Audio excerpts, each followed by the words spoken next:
Yan mga boss, nandito po tayo sa Tanza, Cavite. So may ayusin tayo dito na Aerox 155 na nagkakaroon ng problema sa kanyang starting system. So kapag ino natin yung ignition switch mga boss, keyless po ito. Meron tayong makikitang error 12. Okay? Tapos yung kanyang tinakbo mga boss, wala siya. Ayaw niya mag-display mga bossing. Sira na yung pindutan. So meron siyang error 12 mga bossing. Pero tong motor na to, hindi pa naman ganon katagal na stock. Siguro mga 1 linggo. 1 linggo na ba, sir? Wala naman. Wala pa, okay. Yun, maraming nakatago. Kasi daga, pinamamahay ng daga eh. Oo. So dito mga boss, may nakita tayong problema. Ngat-ngat lang naman. Pero hindi yan yung problema kung bakit hindi ito umaandar yung motor. So subukan natin paandarin mga boss yung kanyang motor. Kung iikot ba yung magneto. So yun lang mga boss. Oh. So redondo lang siya. Okay, so yan mga boss. Tapos check natin yung kanyang linya ng ignition coil, spark plug, tsaka spark plug cap. Tapos kung walang problema doon, dito tayo sa kanyang stator.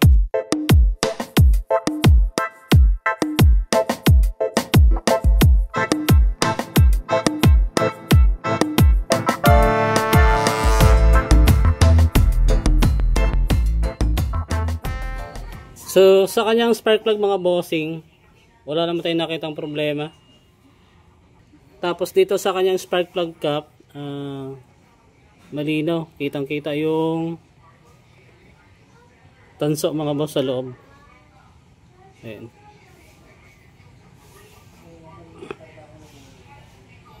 Ay mga bossing, walang problema sa kanyang spark plug cap. Sinilip ko rin yung tension wire ng ignition coil. Nasa tamang kondisyon naman ito dahil nakikita pa yung tanso. Pagdating naman sa connector socket ng stator papuntang ECU, wala nga akong napapansing mga sunog. Kaya naman bubuksan ko na itong magneto. Pansin ko nga na puro na ito kalawang. Hindi nga ito maiiwasan kasi tabi sila ng dalampasigan. Pagdating naman sa stator, walang pinagkaiba ang kalagayan. Sa gilid ng stator matatagpuan ang CKP sensor. So dito mga bossing, mag-test tayo ng CKP sensor. I-check natin kung sira na ba ito. Tapos, ipapakita ko sa inyo kung paano natin malalaman na sira na itong CKP sensor through this device. Marami kasing katulad ng issue yung CKP sensor kapag nagkakaroon ng problema. Yung tumitirik, tapos aandar, titirik, aandar. Pwedeng ignition coil mga boss, isa rin yan. Same sila ng issue. Tapos yung kanyang spark plug, same sila mga boss.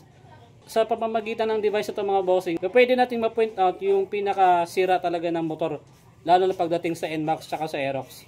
Kapag ino natin yung device dito mga bossing, itong device na to, dapat alin dito sa 4 na LED, pag on natin, walang iilaw kapag good yung CKP sensor.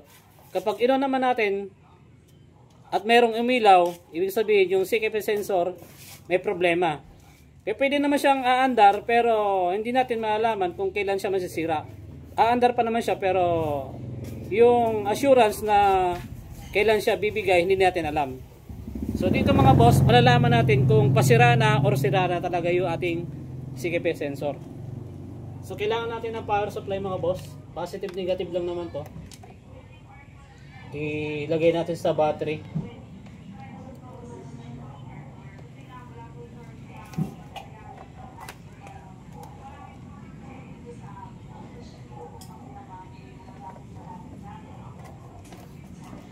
Tsaka may kasama na rin itong mga adapter para sa Honda tsaka Yamaha. So salpak natin yung para sa Yamaha mga bossing. Ayan. So ito yung kanyang CKP sensor na stock mga boss. Salpak din natin dito sa adapter.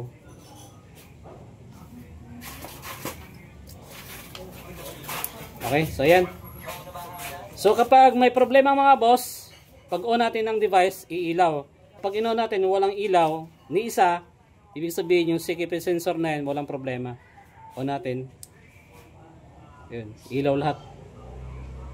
So dito mga boss, confirm na itong CKP sensor na to, ito yung dahilan kung bakit namamatay, aandar yung motor. So dapat ganito siya mga bossing eh. Iti-trigger natin siya sa magnet. Kasi yung ating stator mga boss, pinapaikutan ito ng magnet, yung magneto. Kapag umikot yung magneto dito sa stator mga boss, maglalabas ng kuryente. Yan yung magpapaandar sa motor natin at the same time mag-charge ng ating battery. So kapag umikot yung magnet mga boss sa ating stator, dapat ganito mangyayari.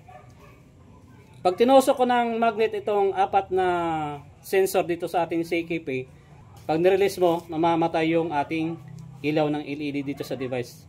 So tusokin natin mga bossing. Wala ng response mga boss. Namatay naman siya pero hindi na bumalik na, hindi na umilaw yung LED. Tapos kabila. Mga boss, hindi na umiilaw. Namamatay naman siya kaso hindi na umiilaw. Wala. Pulser. Ayun. So defective na talaga siya mga boss. Okay, so itong CKP na to, sira ng mga bossing. Ngayon, ipapakita ko naman sa inyo yung CKP sensor na walang problema. Marami kasing CKP sensor na nabibili sa aftermarket. Kahit bago yan mga boss, kahit bago yan, bagong bili natin, hindi natin alam kung may problema yung CKP sensor na yan. Ibig sabihin ito, mayroong factory defect yung CKP sensor, aandar pa rin naman siya. Kaso nga lang, yung assurance na tatagal yung pyesa, hindi natin malalaman.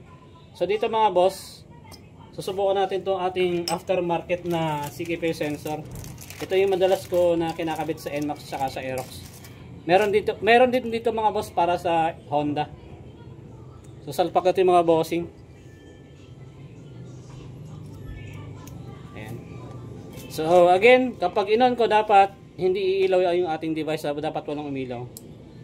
So yun mga boss, walang umilaw. So iilaw lang siya pag tinusok ng magnet. Tapos pag nirelease mo yung magnet, dapat mamamatay yung ilaw. Ganito. Ayan. Parang iti-trigger mo siya. On off switch. Parang gano'n lang. Ayan. Dapat gano'n. Kabila. Ayan. Lahat ng sensor dapat gano'n mga bossing. Ayan. Pulser. Ayan. So dapat wala may iiwan na ilaw mga boss pag nag-release ka ng magnet. Ayan. Okay. So dito pala mga bossing, alam nyo na yung ating CKP na ikakabit na ay walang problema. Okay, so ang gagawin natin mga bossing, linisan natin itong kanyang magneto tsaka yung stator para ikabit natin itong mga parts na pinagtatanggal natin. Titingnan natin kung mawawala na ba yung error 12 kapag after natin makabit itong mga pyesa na to. Okay.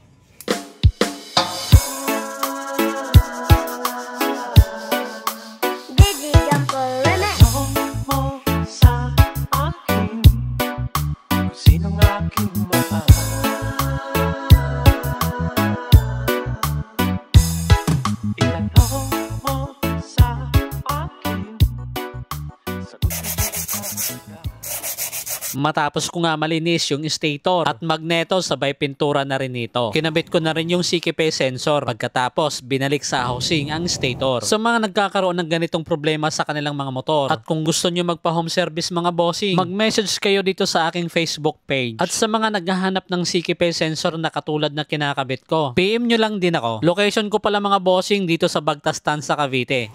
So yung mga bossing, nakabitan natin yung mga pinagtatanggal natin dito sa motor. Saka yung mga sensor, kinabit na rin natin lahat.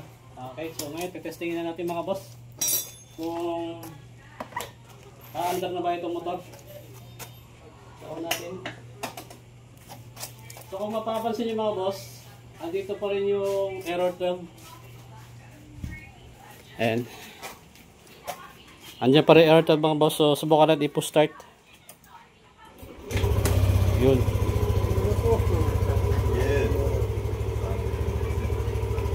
Ayan sir. Yes. Okay.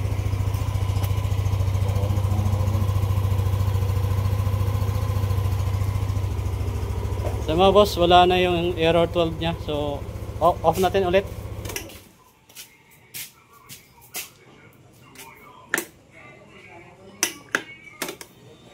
So start naman natin ang pangalawa. Smooth.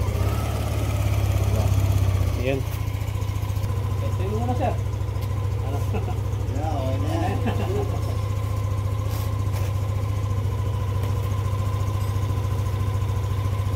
So sa parte ko lang, sir.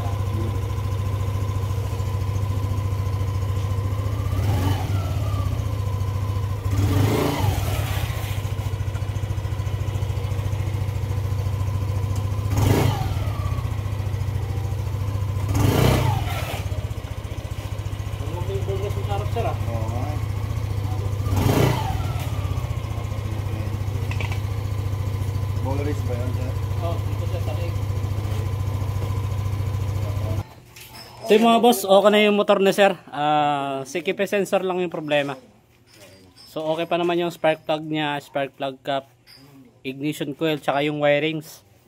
So yun lang mga bossing, kung sakaling gusto nyo magpa-troubleshoot sa akin ng mga ganitong klaseng problema sa motor, Honda, kahit anong mga motor mga bossing, Honda, Yamaha, Kawasaki, Carb Type man or FI, paki-PM na lang ako. Baka pwede nating gawa ng paraan yan. Okay? So yun lang mga boss, ride safe and God bless.